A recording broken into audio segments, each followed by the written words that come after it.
Yun, magandang araw mga idol. Magtatanim naman kami ngayon ng mais.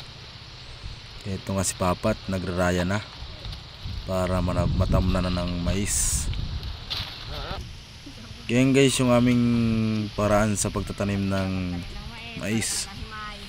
Yan guys ay in-spray lang mga idol, in-spray. Tapos tuloy rarayahan na. Yung aarduin na ba.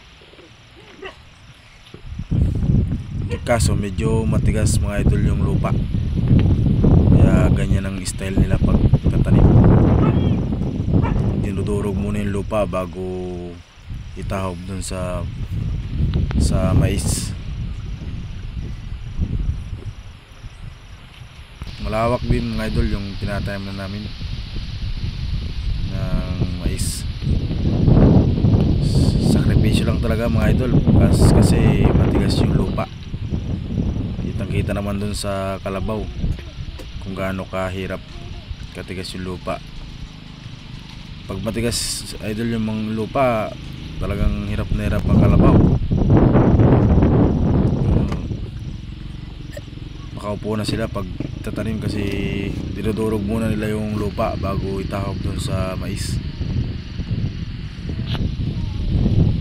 Yan naman si Pilay, nag-aabono. Partida Pilay pa yan, pero mabilis mag-abono. Yan mga idol ay inuunahan muna namin ng ng abono bago lagyan ng binhi ng mais.